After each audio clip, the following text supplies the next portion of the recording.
Olá a todos, sejam bem-vindos. Eu sou Adriel Arvoleia, repórter do grupo JC de Comunicação, e a nossa conversa de hoje é com a direção da Unimed Rio Claro, que vai trazer ações no enfrentamento da Covid-19 aqui no município.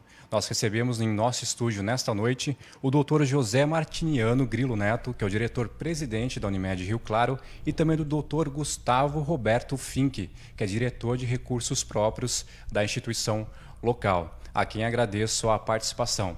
Além de falar das ações da instituição no enfrentamento da doença, outras questões relativas a esse problema que afeta a todo mundo serão discutidas nessa live.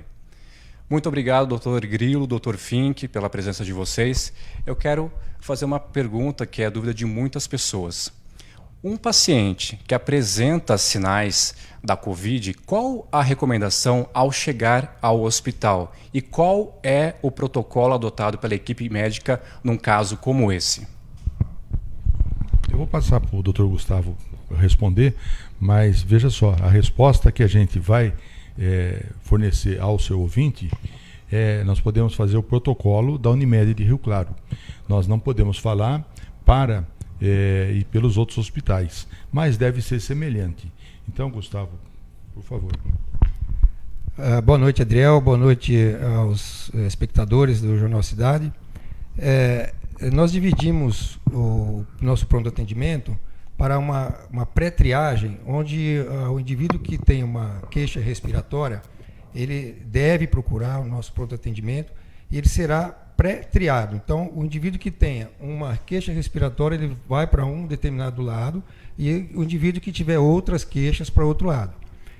A pré-triagem vai já nos dar uma noção de quantos pacientes nós temos para atender com queixas respiratórias. A partir dali, ele vai ter uma triagem propriamente. Nessa triagem, nós já vamos identificar um certo grau de gravidade da doença. Em seguida, ele será atendido por um médico. O médico vai determinar e classificar o grau de gravidade da queixa dele. Leve e moderado, ele receberá uma orientação, eventualmente uma medicação, e receberá as orientações para ele ir para casa e fazer o isolamento social. O caso que merece mais cuidados, ele vai entrar para o pronto atendimento e fazer os exames que são necessários para no nosso protocolo, né? De início, ele faz um teste rápido para gripe influenza A. Ele pode estar com uma gripe comum e ele já tem um diagnóstico mais correto e tem um outro destino. Se esse teste rápido der negativo, ele vai seguir na propedêutica, até ele chegar num diagnóstico de gravidade mesmo, senão aí ele vai ser internado e vai receber um tratamento em regime de internação. E nós estamos na estação do outono, que é um período em que as manhãs e as noites são mais frias e durante o dia é mais quente. Isso, obviamente, acaba afetando o nosso sistema imunológico e surgindo resfriados e gripes. E nesse momento acabam surgindo dúvidas e ainda mais temor por parte das pessoas. Será que eu estou com a Covid ou não? Qual a orientação para poder separar uma situação da outra? É possível identificar, separar esse problema? Quer responder, Grilo? É possível. Ele vai ser feito o teste da influenza A e vai colher o material para fazer o teste do PCR, que vai ser encaminhado para o Instituto Adolfo Lutz para confirmação diagnóstica. Então, a gente procura ao máximo ter esse diagnóstico. Paralelamente a isso, o exame tomográfico para esse paciente com essa queixa respiratória e um quadro clínico moderado para grave, a gente tem uma ideia do diagnóstico e a gente já inicia um tratamento, independente do resultado desse PCR, que tem demorado muito para chegar. Nós não esperamos esse resultado para iniciar o tratamento. E até para esclarecer, doutor Grilo, você quer falar alguma coisa? Eu acho que é importante, até pelo nível de audiência que você tem, salientar aos espectadores, o mais importante é o que está sendo feito. Essa doença não tem tratamento adequado, tem tratamento experimental. Então, o ideal é que a pessoa não chegue. Quando chegar no hospital, é que chegue já nas condições de ser tratado por um médico. O isolamento que está sendo feito é o melhor tratamento, é a prevenção e não uma doença. essa doença ela pode ser um simples resfriado e pode ser uma doença bem mais grave. Temos que lembrar que não tem tratamento, não tem vacina. Hoje, o hospital não é o melhor lugar. Infelizmente, nós teremos pacientes que são sem sintomas, transitando pela cidade e por esses lugares, podendo mais tarde algumas pessoas desenvolver essa doença. Após um pronunciamento do presidente Jair Bolsonaro sugerindo o cancelamento desse isolamento social, muitas pessoas defenderam que os idosos, principalmente que são grupo de risco, permaneçam em casa e os demais saiam às ruas para retomarem as suas atividades. Mas, quanto maior a aglomeração, maior o risco de contágio e transmissão. O que as pessoas precisam entender com relação ao isolamento, doutores? Bom, eu acho que primeiro nós precisamos entender o seguinte. Essa doença, nós não precisamos inventar bicicleta. Assistam a televisão. O que está acontecendo hoje na China, na Itália, nos Estados Unidos e na Espanha. A hora que a gente começa a ver que num dia morrem 1000 pessoas, a resposta está aí. Só o único tratamento, eu acho que é o que o Brasil tem feito. O ministro da Saúde, o Mandetta, colocou a propositura que realmente é a melhor propositura no momento. É isolamento social. Com isso, as pessoas têm uma distância, que é pelo menos 1 metro da outra, e se puderem, ficarem nas suas casas. O tratamento disso daí, o que ele faz? Ele vai diminuir o risco de contaminação. Nos estudos mostram que esse vírus é um vírus fraco, mas ele precisa de uma coisa para viver que chama-se hospedeiro. E hospedeiro somos nós. Se ele não tem hospedeiro, daqui a um tempo vai desaparecer. Mas enquanto ele tiver nós como hospedeiro, ele vai proliferar e vai continuar crescendo. E há alguma projeção, Dr. Fink, desculpa? Complementando a resposta do Grilo, a gente tem que diferenciar também o vírus de uma bactéria. O vírus ele não é um ser vivo, diferente de uma bactéria que é um ser complexo, semelhante a uma célula humana. Mas o vírus ele é uma molécula, ele tem uma membrana e tem uma molécula de DNA ou RNA. No caso do coronavírus, o novo coronavírus é uma molécula de RNA. Essa molécula, ela tem, esse vírus especificamente, a gente não conhece muito sobre ele, mas o que a gente tem de conhecimento até aqui é que ele tem uma disseminação muito fácil. Ele sobrevive em superfícies e de diferentes tempos em determinadas superfícies. Então, a nossa preocupação é a disseminação. Daí a gente bate na tecla do isolamento social e nós estamos seguindo as orientações do Ministério da Saúde, que são excelentes. Até aqui acreditamos que o isolamento social diminui a disseminação e com isso diminui o número de casos. Mas a doença está aí, nós estamos enfrentando e estamos preparados para isso. É importante destacar também que pessoas assintomáticas podem também transmitir a doença e na maioria dos casos, 80%, não vão aparecer os sintomas. Aí que está o risco, né, doutores? Exatamente. A gente sabe que 20% desses pacientes infectados é que vão desenvolver a doença e 5% deles é que vai ter mais gravidade. E a porcentagem de pacientes que necessitarão de UTI, necessitarão de uma intubação orotraqueal, a gente não sabe exatamente, mas é em torno aí de 2%, 3% desse total aí. Essa doença, ela é nova. Por ser uma doença nova, carece de estudos extremamente detalhados. Nós vamos viver isso daqui e provavelmente vai ser, as próximas gerações talvez não vivam o que nós estamos vivendo agora. A hora que nós tivermos um tempo maior de doença, nós podemos entrar talvez numa vacina daqui 1 ano e meio, 2 anos. Mas olhem os outros países como é que estão.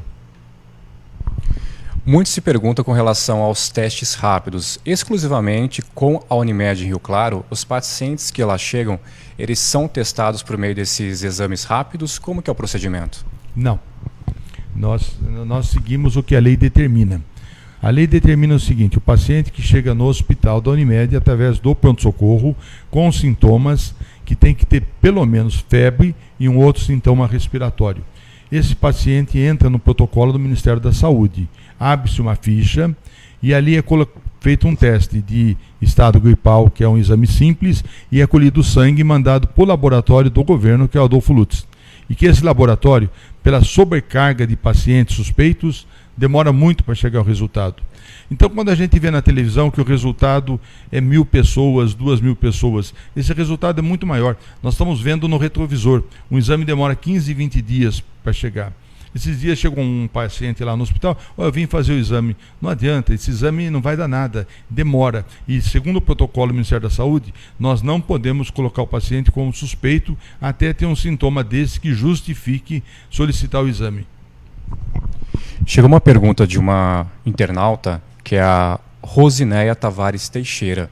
Ela é uma profissional da área da saúde e está, não é da Unimed, mas está tendo um problema com relação à falta de máscaras. Como proceder? Qual a orientação para esses profissionais de linha de frente na área da saúde que, nesse caso, está enfrentando esse problema de máscaras, que não tem sido suficiente? Bom, ela deu chance da gente responder isso daí e vou te dar a minha opinião pessoal. Na verdade, o que acontece? Como em toda crise, a gente passa a conhecer pessoas. Você vai conhecer os heróis e vai conhecer os covardes. E vai conhecer também os que ajudam a comunidade e os que querem tirar dinheiro da comunidade. As máscaras, nós estamos fazendo uma luta. E o que custava R$1 a máscara, nós estamos pagando R$150 a caixa. Não tem.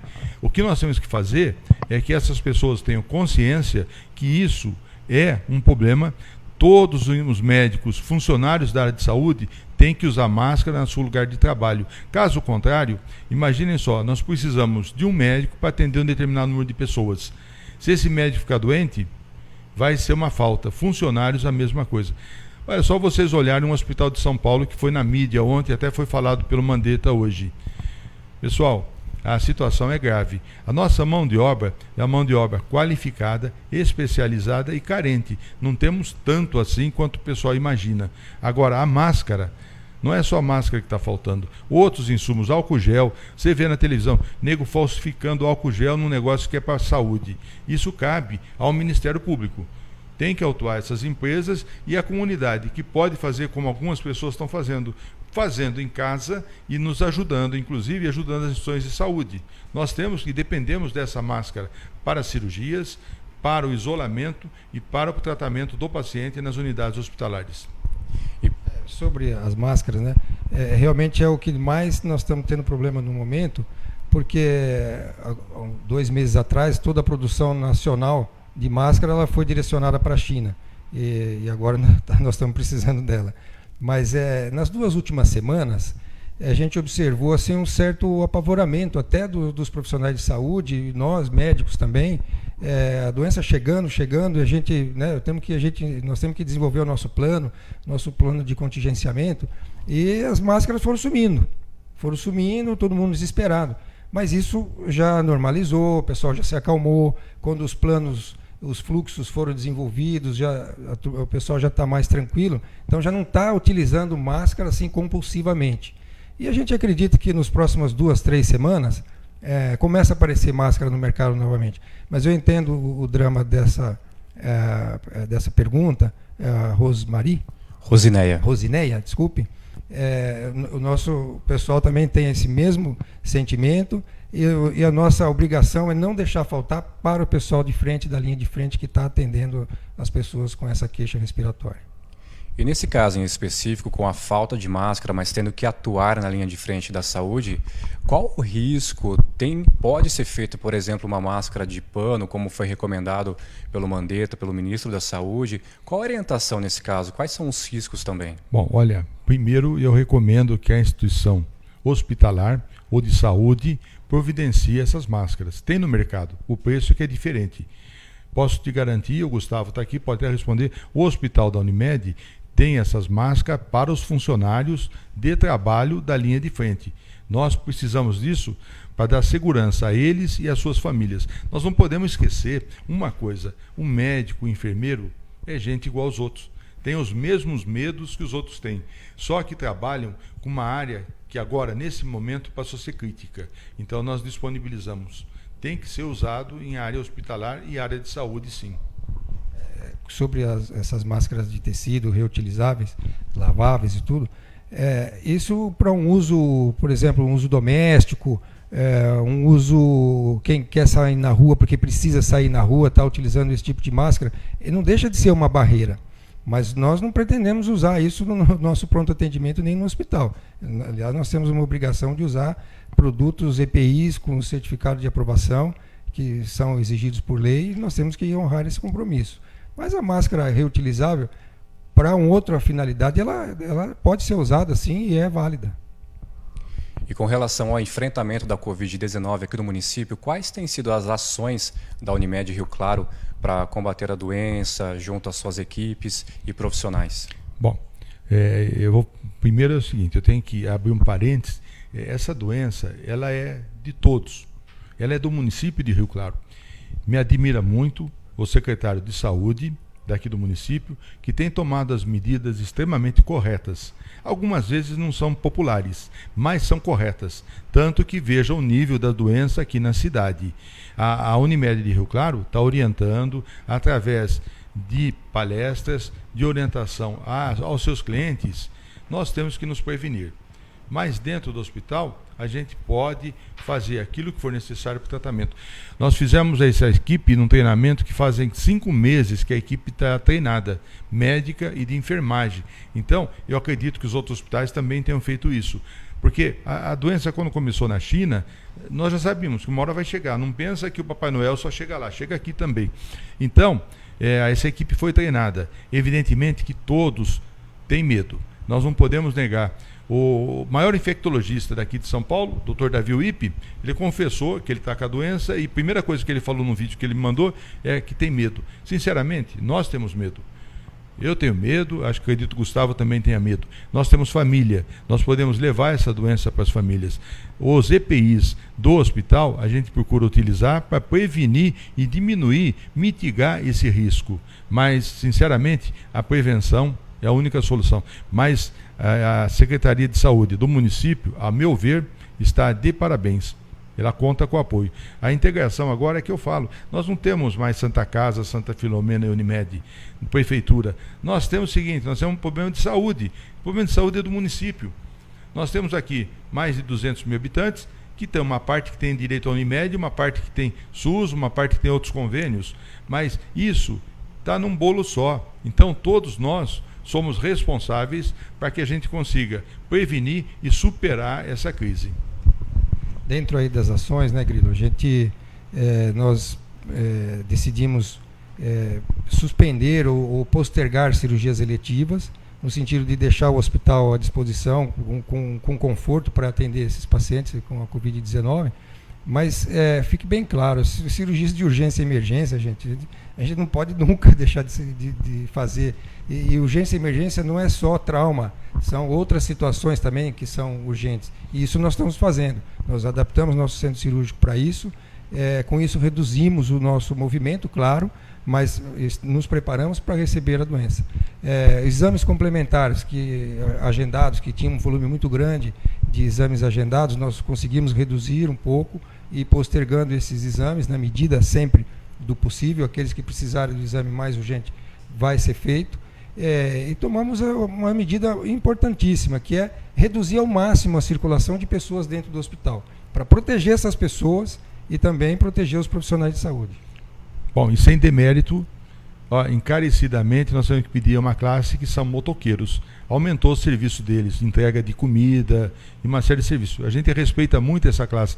Mas, cara, pare e ande na mão. Porque, olha, quem chego no hospital da Unimed, por incrível que pareça, são esses coitados com a perna arrebentada, cabeça, braço. Então, cuidado, tá? Isso aí não é porque a cidade está mais tranquila que virou pista de corrida. Eu acho que tem que tomar cuidado e a consciência deles. Infelizmente, uma fratura vai ficar 2, 3 meses engessado num hospital, correndo o risco de coisa maior. Fica então esse alerta importante, a conscientização, principalmente nesse momento em que ir ao hospital nessa situação não é uma coisa tão agradável e tão segura nesse momento. Estamos conversando então com o Dr. José Martiniano Grilo Neto, que é o diretor-presidente da Unimed Rio Claro, e também com o Dr. Gustavo Roberto Fink, que é o diretor de recursos próprios também da Unimed. Doutores, uma internauta, a Lucimara Secato, levantou uma questão, mas isso a gente pode usar a Unimed como exemplo. Muito se fala dos profissionais da linha de frente da saúde, com seus equipamentos, com seus EPIs. Como que fica a questão também envolvendo os auxiliares de limpeza, porteiros, os demais profissionais que convivem nesse ambiente diariamente?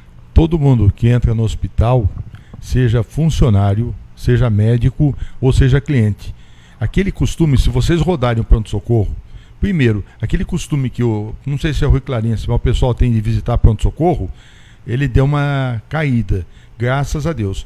Mãe que levava 3, 4 filhos para uma área que é contaminada. Agora, os funcionários têm o mesmo risco. O funcionário de frente é a faxina, é a esterilização, é o enfermeiro e é o médico. A gente procura no hospital da Unimed que eles tratem de utilizar os equipamentos necessários para a sua segurança. Todos nós somos iguais. É carne e osso. Eu não conheço ninguém daqui que trabalha no hospital da Unimed diferente. Então, precisa usar sim. E ontem o prefeito João Teixeira Júnior anunciou a compra de 10 mil testes rápidos com investimento de R$1.300.000 e também a compra futura de outros equipamentos, como respiradores mecânicos. Serão comprados 20 unidades, somando-se às 24 já disponíveis na rede pública aqui do município. Tem internautas perguntando qual os equipamentos disponíveis, como está a estrutura da Unimed para o enfrentamento da doença nesse sentido. A Unimed está muito bem estruturada, nós estamos de uma maneira até muito confortável, temos espaço suficiente, todo o nosso espaço no hospital foi modificado para atender esse tipo de paciente. Temos equipamentos suficientes, mas não sabemos exatamente qual vai ser a demanda. Mas acreditamos que a gente vai conseguir atender essa demanda aí sem maiores problemas. Bom, o ouvinte, a pergunta dela olha, isso aí ajuda a gente a falar uma coisa. Nós estamos no começo da crise, nós não estamos no meio, no final. Essa doença, ela está iniciando agora. Nós estamos vendo os primeiros casos agora na cidade de Rio Claro. São os primeiros. Dentro de 15 dias, isso vai mudar. A Unimed, ela se preparou para dar aconchego e qualidade aos clientes da Unimed. Está preparado. Como eu acho que essa atitude do prefeito foi belíssima. Se tem condições, tem que fazer. Esse é o papel da autoridade para o munícipe. Nós podemos garantir que a Unimed de Rio Claro está preparada para atender os seus clientes sem nenhum problema. Doutores, no nosso dia a dia chegam muitas questões nesse sentido. Quantos respiradores mecânicos o município tem disponível? E muitas pessoas se esquecem que o principal é a questão do isolamento social, a questão da higienização, e se prendem a essa pergunta. Novamente, então, queria que vocês reforçassem a questão do isolamento, a importância disso para que as pessoas não cheguem no sistema de saúde, não haja uma sobrecarga. Aí sim, essa questão vai passar a ser importante.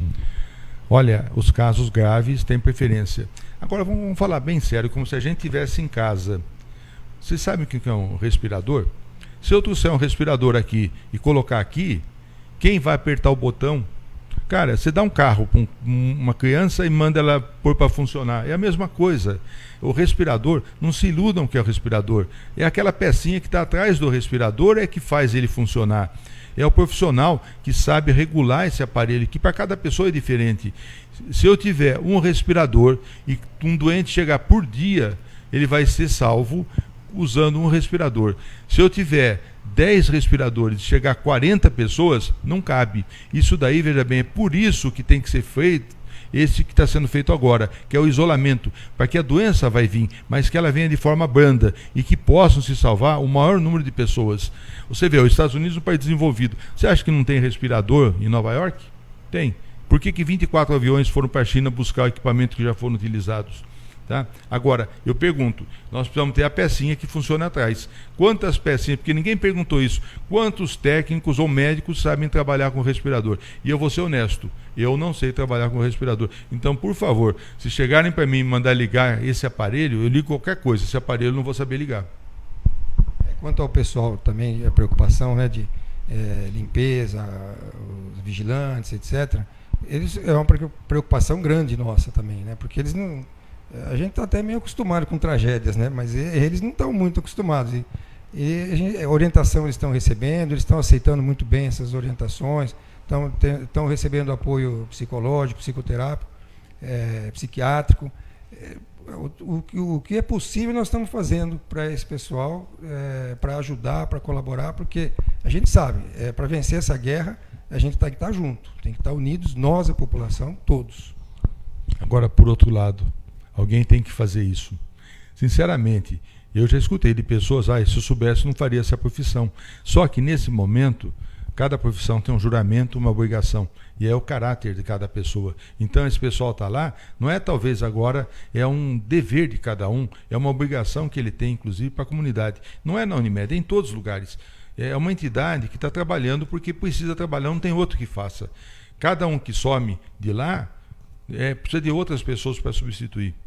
Então, é uma classe louvável e eu acho que os hospitais de Rio Claro estão dando exemplo que assumem o seu compromisso com a comunidade.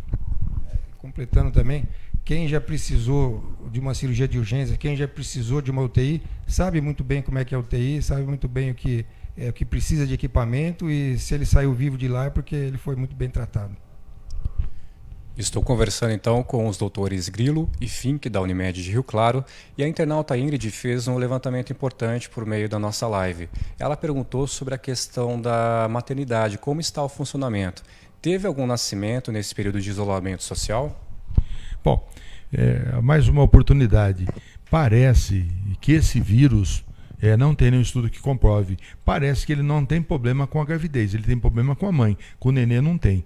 Nós não tivemos nenhum caso na maternidade da Unimed de Rio Claro que tivesse a mãe acometida com essa doença e nenhuma criança que nasceu na maternidade com essa doença. Nós acreditamos que essa é uma doença, como é comunitária, talvez possa acontecer. Nesse momento, não. O que podemos garantir pelos estudos é que o feto não deve sofrer problema. Agora, a mãe corre risco, sim. E também, dentro da maternidade, também tem um fluxo para atender a paciente que está parturiente e que está com queixa respiratória e uma suspeita da Covid-19.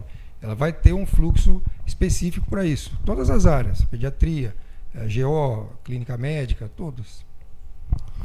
E uma questão que vem levantando polêmica é com relação ao uso da cloroquina no tratamento da Covid-19. Qual a posição da Unimed com relação a esse assunto? Qual a opinião dos senhores? Bom, a cloroquina com azitromicina não existe dados científicos e embasamento para usá-lo. Mas nós estamos usando quando o paciente nos autoriza a usar. Agora, é uma situação emergencial. Você não tem outro tratamento. Então, se o paciente concordar, nós usamos, assim como os hospitais de São Paulo, o Einstein, o Sírio-Libanês estão usando. Então, nós utilizamos desde que o paciente ou o seu familiar, o seu responsável, permite que seja usado. Tem efeitos colaterais. Agora, dado científico, não. Mas vamos dizer, é a última chance que pode ser para aquele paciente que está nessa situação. Se fosse comigo, estaria autorizado a usar. Bom esclarecer também que não na verdade existe pouca evidência científica sobre o uso de hidroxicloroquina ou mesmo a cloroquina associada à azitromicina. Mas fica bem claro, essa situação é para os pacientes que foram internados. Partimos do princípio que o paciente que foi internado é porque ele já é de moderado a grave, e nessa situação preferimos usar. E a situação que o paciente é dispensado para casa e orientado para ficar em isolamento social, nessa situação não. Lembrando que existe um documento para o paciente nos autorizar que ele está nos consentindo a fazer esse tratamento. Agora, por favor, não adianta ir na farmácia comprar, porque tem outras pessoas que fazem uso dessa medicação para outras coisas. E ela tem uma hora certa para entrar com o remédio. Essa hora certa está na mão do profissional da infectologia, que tem que ser colocado. Não adianta tomar por tomar, que parece que o resultado não tem efeito nenhum. Muito pelo contrário, tem efeitos secundários, até podendo levar à cegueira. E há alguma novidade com relação ao desenvolvimento de vacina contra a Covid? Tem algum avanço nesse sentido? Não. Até esse momento, várias pesquisas estão sendo feitas em países extremamente desenvolvidos. O pessoal tem injetado muito dinheiro, mas a vacina ela segue um protocolo que ela é rígido. Tem que criar a vacina, tem que testar a vacina, a pessoa tem que submeter a um período para depois colocar no mercado. Os otimistas falam que em 18 meses nós teremos uma vacina. Antes disso, não.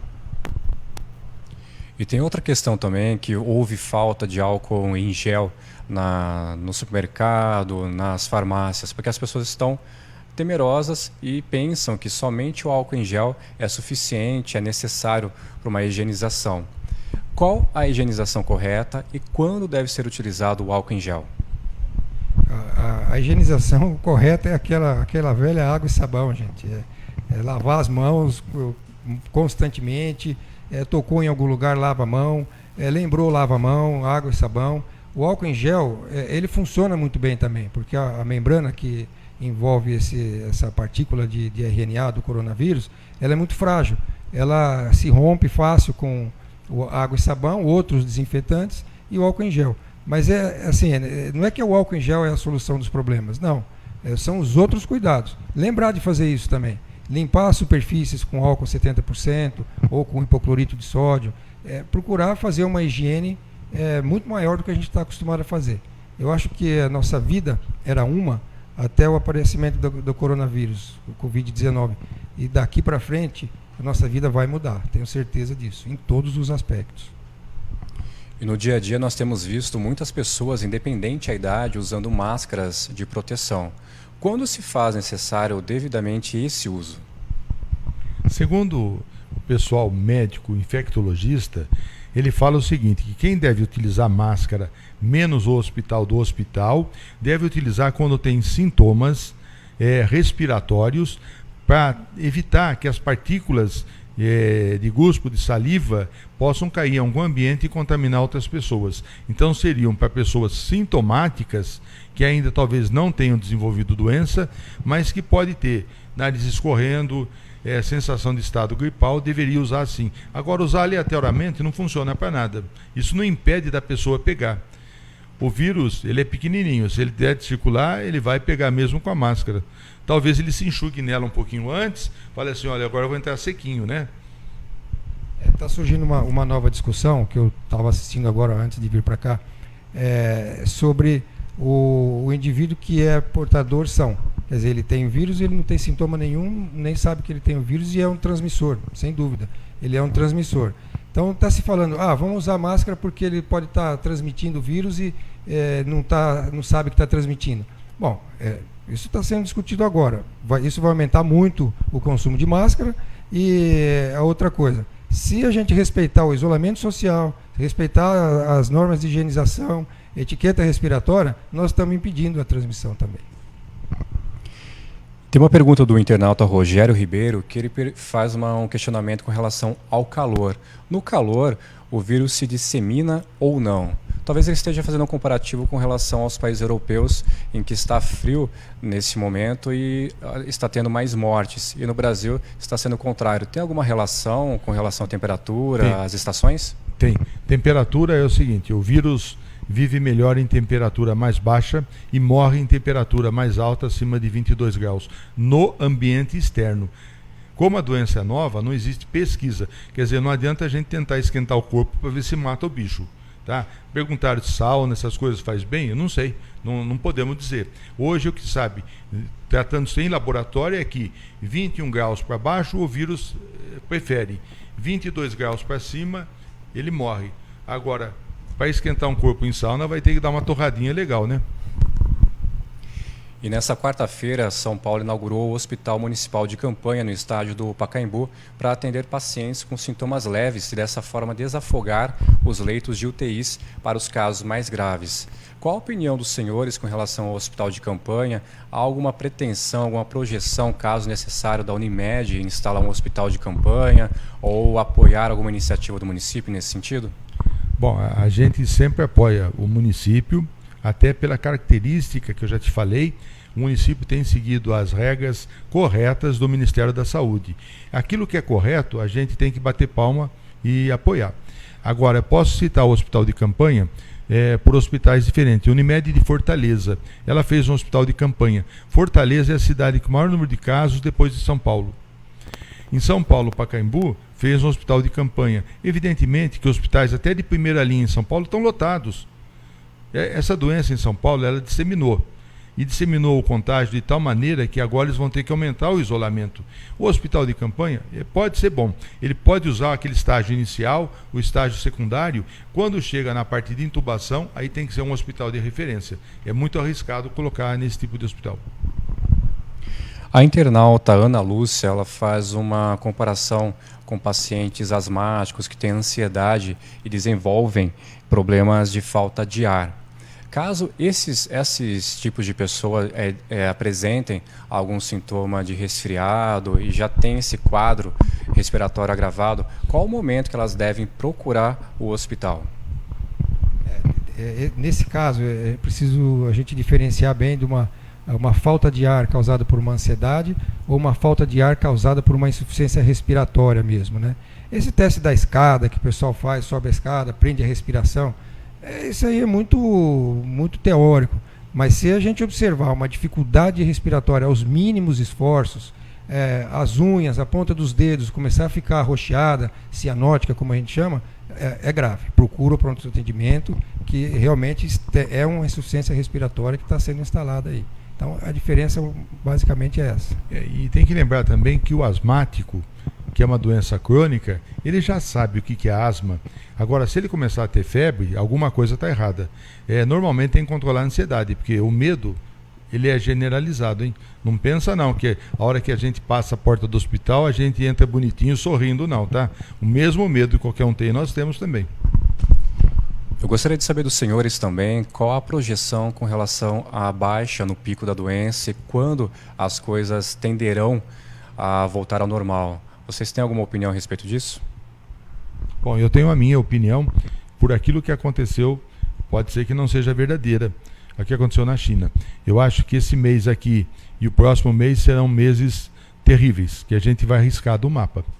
Então nós estamos entrando no mês subsequente, nós teremos o mesmo problema. Essas próximas semanas, aumento de casos, estabilização dos casos, para quando passar agosto, em setembro a gente está começando a dizer, olha, talvez a gente possa relaxar um pouco, mas nesses 2 meses a recomendação ainda seria intensificar o isolamento. Vem frio, agora começa o pânico. Vocês sabem o que é ficar preso em casa? Tá? Quem ficou preso numa cela, você imagina só, nós estamos presos dentro de casa. Esse bichinho fez uma coisa que não estava acostumado, deixou dentro de casa. Começa a ter um outro problema, que é o problema emocional. A pessoa está acostumada com uma atividade, agora começa a ter outro distúrbio. Todo mundo quer sair para a rua, só que sair para a rua pode custar a vida. É melhor tomar um Rivotril em casa do que estar num caixão, porque no caixão não dá para voltar para andar para a rua. Tá? Esse é o cuidado que a gente fala. 2 meses. Agora, em setembro, eu acho que a gente vai ver com um aspecto melhor. É com uma desvantagem, né, Grilo? A gente está passando aí por, na verdade, 3 epidemias, né? Não é epidemia, mas são 3 doenças que ocorrem nessa época. O coronavírus, que é nova, a gripe influenza, que é a gripe comum que a gente todo ano tem nessa época, e a dengue, que também a gente está tendo que conviver com isso. Esses casos continuam vindo.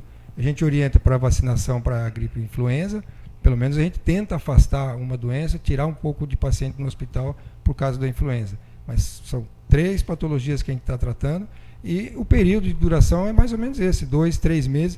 O que aconteceu na China, na Coreia, onde a gente pode observar que lá os casos já diminuíram um pouco, o número de casos novos até tem sido menor, bem menor do que aqui para o Oriente, né, para o Ocidente, especificamente no hemisfério norte, nos Estados Unidos, absurdo o número de casos que está tendo. E agora eu vi, um pouquinho antes de chegar também, passamos de 1 milhão de casos no mundo. O internauta Marcelo Reis faz uma pergunta com relação ao uso de lenço. Ele protegeria a pessoa no dia a dia? Porque a gente observa também que há muitas receitas na internet, né? Máscaras feitas de filtro de café, pano, enfim. Um lenço protegendo o rosto ajuda nesse momento ou não? Bom, isso aí, olha, tem máscara de tudo quanto é jeito. Eu já vi até máscara de calcinha, tá? Então, primeiro, vamos fazer o seguinte, se vai usar, que usa de forma adequada.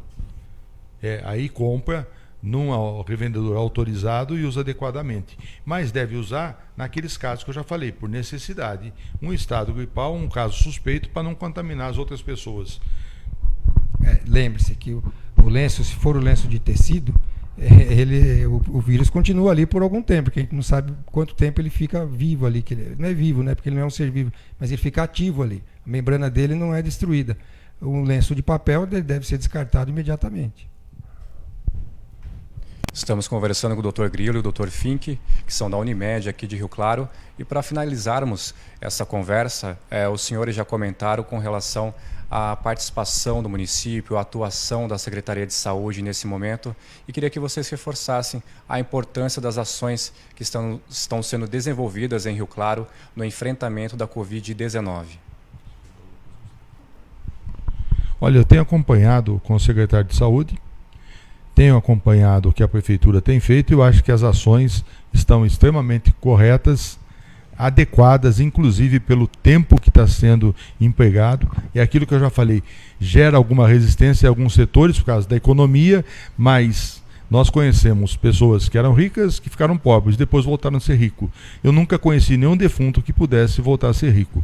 Então, acho que as ações da Prefeitura, nesse momento, estão corretíssimas. E ela vai ter que enfrentar um problema. Esses 2 meses que vão chegar, o aumento de casos agora, a partir dessas 2 semanas, e nós temos que intensificar realmente o isolamento. Isso é necessário. Olha, dentro do que a gente tem conhecimento até aqui, eu posso dizer que nós estamos bem estruturados para isso. Todo o plano de contingenciamento foi elaborado, foi executado. É claro que isso vai tendo mudanças ao longo das semanas. Cada dia é um dia diferente, cada semana uma semana diferente. Conhecimento novo que a gente vai adquirindo e vai adaptando às novas situações. Mas estamos bem preparados e acreditamos que vamos dar conta do recado. Mas alguma questão que os senhores queiram apresentar, alguma orientação aos nossos internautas? Não, eu acho que primeiro nós temos que agradecer a você, a toda a direção, que veja só, preocupado com a saúde do município. Isso nos dá a oportunidade de levar uma matéria que na verdade é um problema de todo o município. Vocês têm ajudado bastante. O que for necessário, a Unimed Rio Claro, tanto na pessoa minha quanto do Gustavo, que é o diretor do hospital, nós estamos à disposição para colaborar. Podemos ajudar no município, dentro das possibilidades, e, mais uma vez, o isolamento é o melhor tratamento para isso. E, Adriel, obrigado por essa oportunidade de a gente vir aqui. Nos colocamos aqui à disposição sempre que for necessário, que vocês quiserem, nós estamos sempre à disposição, e sempre no sentido de esclarecer. Porque, lembre-se, nós estamos juntos nessa guerra. Dr. Grilo, Dr. Fink, agradeço a participação, a colaboração importante nessa noite e também aos internautas que nos acompanharam até o momento. Fica então essas dicas, que vocês continuem o isolamento social, reforçando a higienização para que as coisas não piorem, seja em Rio Claro, em qualquer parte do nosso país. Muito obrigado e até a próxima. Jornal está em tudo, porque a informação está em todo lugar. Jornal está em tudo.